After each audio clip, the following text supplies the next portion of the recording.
নমস্কার বন্ধুরা, কখনো ভেবে দেখেছেন আমাদের শরীর ভেতর থেকে ভেঙে যাচ্ছে অথচ আমরা বুঝতেই পারছি না। এই যেমন হাত পা দুর্বল, শরীরের অতিরিক্ত ক্লান্তি, একটু পরিশ্রমে হাঁপিয়ে যাওয়া, মুঠো মুঠো চুল পড়া, রাতে ঘুম না হওয়া, সকালে ঘুম ভেঙে উঠে খুব ক্লান্তি লাগা। আর আপনি ভাবছেন আমার তো খাওয়া দাওয়া সব ঠিকই আছে, তাহলে এমন কেন হচ্ছে? কারণটি হলো আমাদের খাবারের প্লেট থেকে হারিয়ে যাচ্ছে প্রতিদিন একটা জিনিস, সেটা হলো প্রোটিন। বন্ধুরা, আজকের ভিডিওতে আমি আলোচনা করব কিভাবে আপনি, আপনার বাচ্চা এবং আপনার বয়স্ক বাবা মা মারাত্মক রোগের দিকে এগিয়ে যাচ্ছে শুধুমাত্র এই প্রোটিনের ঘাটতির কারণে।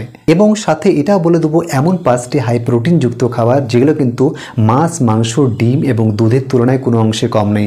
আমরা সকলেই জানি শুধুমাত্র প্রোটিনের একমাত্র সোর্স সেটা হচ্ছে ননভেজ, অর্থাৎ মাছ, মাংস, ডিম। কিন্তু আজকে আমি ভিডিওর মাধ্যমে যে খাবারগুলো নিয়ে কথা বলতে চলেছি সেগুলোর মধ্যেও পর্যাপ্ত পরিমাণে অ্যামাইনো অ্যাসিড আমরা পেয়ে যাব। কিন্তু তার আগে আমাদের সকলেই জানা প্রয়োজন যে প্রোটিন আমরা কেন খাবো, প্রোটিন আমাদের শরীরে কি ভূমিকা পালন করে। আমি কয়েকটি কারণ আলোচনা করছি আমাদের শরীরে প্রোটিন কেন দরকার। প্রথমটি, আমাদের শরীর বানাতে সাহায্য করে। এই যেমন আমাদের শরীরের মাংসপেশি, হাড়, নখ, চুল এগুলো সবই কিন্তু প্রোটিন দিয়ে তৈরি হয়। আবার প্রতিদিন আমাদের শরীরে কোটি কোটি নার্ভ ধ্বংস হয়ে যাচ্ছে, আবার তৈরি হচ্ছে। এই কাজটা সম্পূর্ণ করতেও প্রোটিনের মেন ভূমিকা রয়েছে। 2 নম্বরটি, আমাদের রোগ প্রতিরোধ ক্ষমতা বাড়িয়ে তোলে। প্রোটিন আমাদের শরীরের ইমিউন সিস্টেমটাকে আরো শক্তিশালী করে তোলে, যেন খুব সহজে ভাইরাস, ব্যাকটেরিয়া এবং সংক্রমণ অ্যাটাক না করতে পারে। 3 নম্বর, শক্তি দেয় এবং ক্লান্তি দূর করে। প্রোটিন আমাদের শরীরে এনার্জি লেভেলটা ধরে রাখতে সাহায্য করে। তাই যেসব ব্যক্তিরা ওভারওয়েটের জন্য খুব কম খাবার খান বা যারা ডায়েটে রয়েছেন তাদেরও শরীর কিন্তু খুব সহজে দুর্বল হয়ে পড়ে না বা এনার্জি লেস হয় না।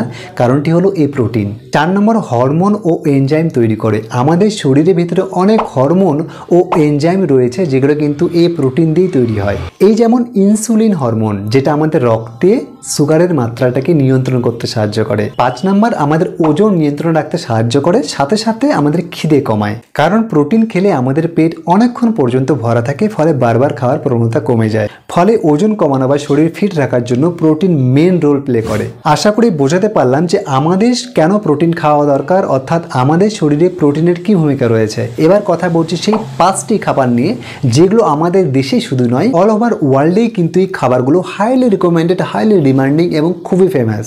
তাই আমার দীর্ঘ বিশ্বাস এই খাবারগুলো যদি আমরা রোজ সামান্য করে আমাদের খাবারের প্লেটে যুক্ত রাখি তাহলে কিন্তু এই যে সমস্যাগুলো একটু আগে বললাম সেগুলো থেকে আমরা অনেকটা রিলিফ পাবো। এবং এই সব খাবারগুলো যারা নিরামিষভোজী, ভেজিটেরিয়ান এবং সাথে সাথে যারা নন ভেজিটেরিয়ান, আমিষভোজী, তাদের জন্য কিন্তু খাবারগুলো খুবই ভালো। তাই প্রথম নাম্বারটি হচ্ছে কিউনোয়া। এই যে দেখতে পাচ্ছেন আমার কাছেই আছে, মানে আমি নিজে খাই, তবে কিন্তু আমি আপনাদেরকে বলতে পারছি।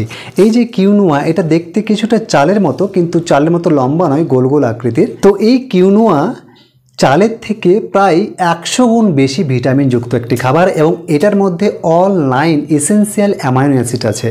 মানে পৃথিবীতে যত খাবার রয়েছে, ভেজ খাবার রয়েছে যেগুলোর মধ্যে সব থেকে বেশি প্রোটিন পাওয়া যায়, সেগুলোর মধ্যে প্রথমটি হচ্ছে এই কিউনোয়া। এটা কিন্তু হজম ফ্রেন্ডলি, মানে আপনার পেটের জন্য কিন্তু খুবই ভালো।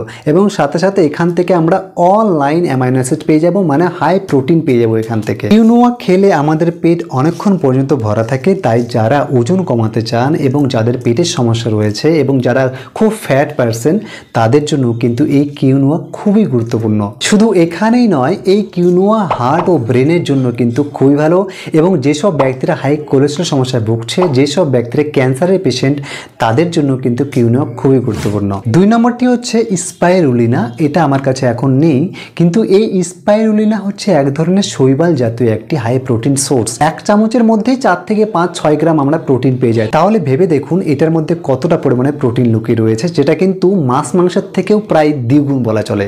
এই শৈবাল জাতীয় প্রোটিন সোর্সের মধ্যে আমরা প্রচুর পরিমাণে আয়রন, অ্যান্টিঅক্সিডেন্ট এবং প্রোটিনের সাথে সাথে ক্যালসিয়ামটা ভরপুর মাত্রায় পেয়ে যায়। তাই যেসব ব্যক্তিরা মাছ, মাংস, ডিম, দুধ এসব খান না বা দুধ খেলেও তাদের সহ্য হয় না পেটে, তাদের জন্য কিন্তু এই কিউনোয়া এবং স্পাইরুলিনা, এই দুটো উপাদান কিন্তু খুবই গুরুত্বপূর্ণ এবং আমাদের পেটের জন্য এবং ছোট ছোট বাচ্চাদের জন্য কিন্তু এগুলো খাওয়ানো যেতে পারে। 2 নম্বরটি টোফু। টোফু আমরা অনেকেই চিনি না বা জানি না। এই টোফু দেখতে পাচ্ছেন, এই টোফু একটা বীজ। এই বীজ থেকেই তৈরি হয়ে হয় নিরামিষ দুধ এবং সেই দুধ থেকে তৈরি হয় পনির। এটা বানানোর কৌশল হলো রাতে 100 গ্রাম খানেক আপনি সয়াবিন সিড ভিজিয়ে রাখুন এবং সকালে উঠে সেটাকে ভালো করে বেটে নিন বা গ্রাইন্ডারে ভালো করে গ্রিন করে নিন। তারপরে সেটা প্রায় আধা লিটার জলের মধ্যে ভালো করে ফুটিয়ে নিন। ঠিক আছে, 5 থেকে 7 মিনিট 8 মিনিট যখন ভালো করে 100 ডিগ্রি সেলসিয়াসে প্রায় ফুটতে শুরু করবে, তখন সেই দুধটাকে আপনি লেবু দিয়ে ফাটিয়ে নিতে পারেন, যেমনি করে আপনি ছানার জন্য দুধ ফাটিয়ে নিন। তারপরে সেই সয়াবিন সিডের দুধ থেকে আপনি ছানাটা বের করে নিন। তারপর যেমন করে আপনি পনির বানান বাড়িতে, ঠিক সেমনিভাবে কিন্তু আপনি এটাও খেতে পারবেন। এই যে ছানাটা বের করলেন, এই ছানা থেকে আপনি পনির বানাচ্ছেন, মানে টোফু বানাচ্ছেন। এই টোফু সকলের জন্য হাইলি রিকমেন্ডেড। এটা আমাদের পেটের জন্য কিন্তু খুবই ভালো।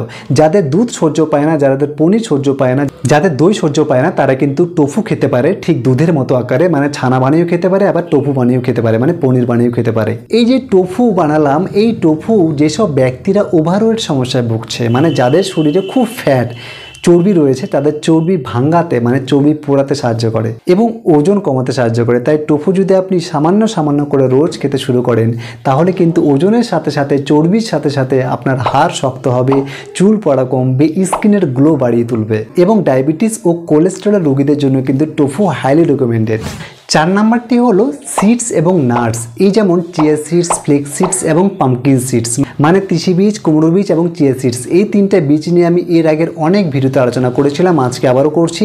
এগুলোর মধ্যে প্রচুর পরিমাণে আমরা মিনারেলস পেয়ে যাই, প্রচুর পরিমাণে ক্যালসিয়াম পেয়ে যাই, ওমেগা 3 ফ্যাটি অ্যাসিড পেয়ে যাই এবং প্রোটিন পর্যাপ্ত পরিমাণে পেয়ে যায়। সাথে স্বাস্থ্যকর যে ফ্যাট, যেটা আমাদের শরীরের জন্য খুবই প্রয়োজন, সেটাও কিন্তু আমরা এই বীজ থেকে পেয়ে যাই।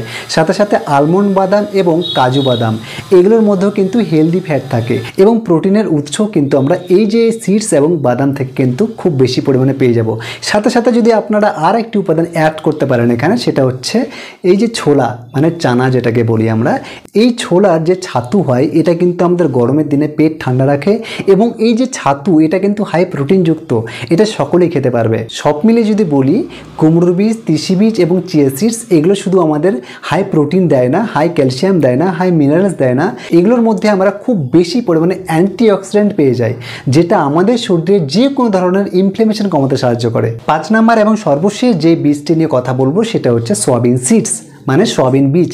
এই যে সয়াবিন সিডটা রয়েছে, এটা প্রতি 100 গ্রামে প্রায় 35 থেকে 40 মিলিগ্রাম আমরা প্রোটিন পেয়ে যাই, যেটা কিন্তু মাছ মাংসর থেকে কোনো অংশে কম নয়। আর এই সেই হলো সয়াবিন সিড, দেখতে পাচ্ছেন? হ্যাঁ, এই যে সয়াবিন সিডসগুলো রয়েছে, এগুলো কিন্তু মাছ মাংসর তুলনায় কোনো অংশে কম নয়। এগুলোর মধ্যে আমরা প্রচুর পরিমাণে অ্যামাইনো অ্যাসিড পেয়ে যাই, মানে গুরুত্বপূর্ণ 9টা যে অ্যামাইনো অ্যাসিড, যেটা আমাদের বাইরে খাবার থেকে নিতে হয়, যেটা আমাদের শরীর তৈরি করে না, সেগুলো কিন্তু আমরা এই যে টোফুর মধ্যে এবং এই সয়াবিন সিডের মধ্যে কিন্তু পেয়ে যাব। এটা আপনারা ঘুগনির আকারে খেতে পারেন, সেদ্ধ করে খেতে পারেন, রান্না করে খেতে পারেন এবং এটা বেটেও কিন্তু আপনারা খেতে পারেন। ঠিক আছে, আর এটা যদি আপনারা টোফু বানাতে চান, তাহলে ওই যে বললাম, রাতে ভিজিয়ে রেখে সকালে ভালো করে গ্রিন করে দুধের মতো বানিয়ে নিতে হবে এবং সেটা ছানার মতো ফাটিয়ে নিয়ে সেটা আপনারা পনির, মানে টোফু বানাতে পারেন। এই যে 5টি পৃথিবী বিখ্যাত প্রোটিন সোর্স নিয়ে কথা বললাম, এগুলো কিন্তু আমাদের শরীরের জন্য খুবই ভালো। এগুলো কিন্তু আমাদের কোনো রকম কোনো ক্ষতি করে না। ঠিক আছে, এবার আপনাদের মধ্যে অনেকেই বলবেন যে আমরা ননভেজ কেন খাবো না, মাছ মাংস ডিম কেন খাবো না। দেখুন, ধার্মিক দিকে আমি কথা বলছি না, লজিক্যালি সায়েন্টিফিক্যালি বুঝিয়ে বলছি। দেখুন, মাছ মাংস ডিম খেলে আমাদের পেশি গঠনে সাহায্য করে, এটা আমি মানছি, এগ্রি করছি, কিন্তু সাথে সাথে আমাদের পেট খারাপ হয়, হজমের সমস্যা হয়, কিডনির উপরে চাপ পড়ে, লিভারের উপরে চাপ পড়ে, কোলেস্টেরল বেড়ে যায় এবং গেটে বাতের মতো মারাত্মক মারাত্মক সমস্যার কিন্তু আমরা সম্মুখীন হয়ে থাকি এই ননভেজ প্রোটিন সোর্স থেকে। অন্যদিকে ভেজ প্রোটিন, যেগুলো আমি এই ভিডিওর মাধ্যমে আলোচনা করলাম, এগুলো প্রোটিনের পাশাপাশি আমাদের পেট ভালো রাখে, মানে হজম ফ্রেন্ডলি, এবং কোনো রকম রোগ ডিজিজ কিন্তু এই খাবারগুলো থেকে ছড়ায় না, ফলে আমাদের শরীর সুস্থ থাকে। ফ্রেন্ডস, আমি প্রথমেই বললাম যে প্রোটিন থেকে আমরা অ্যামাইনো অ্যাসিড পাই, যেটা কিন্তু সব রকম প্রোটিনের সোর্স থেকে অ্যামাইনো অ্যাসিড পাওয়া যায় না। এই অ্যামাইনো অ্যাসিডটা কি আমি একটু পরিষ্কার করে বুঝিয়ে বলি। মনে করুন একটি বিল্ডিং, এই বিল্ডিংটা একটি প্রোটিন এবং এটার ভেতরে ঢুকে আছে যে মাল মশলাগুলো, যেমন রড, বালি, পাথর, ইট, সিমেন্ট, এগুলো হচ্ছে অ্যামাইনো অ্যাসিড। এই যে ইট, বালি, পাথর ছাড়া যেমন একটি বিল্ডিং তৈরি হতে পারে না, ঠিক তেমনি অ্যামাইনো অ্যাসিড ছাড়া আমাদের শরীর তৈরি হতে পারে না, মানে ভেঙে পড়বে। আশা করি বোঝাতে পারলাম বন্ধুরা। যদি ভিডিওটি ভালো লাগে তাহলে প্রচুর পরিমাণে শেয়ার করে দেবেন, যেন আপনার সাথে সাথে অন্যরাও উপকৃত হন। নমস্কার বন্ধুরা, সকলে সুস্থ সবল থাকবেন, ভালো থাকবেন, দেখা হচ্ছে পরের ভিডিওতে। জয় হিন্দ।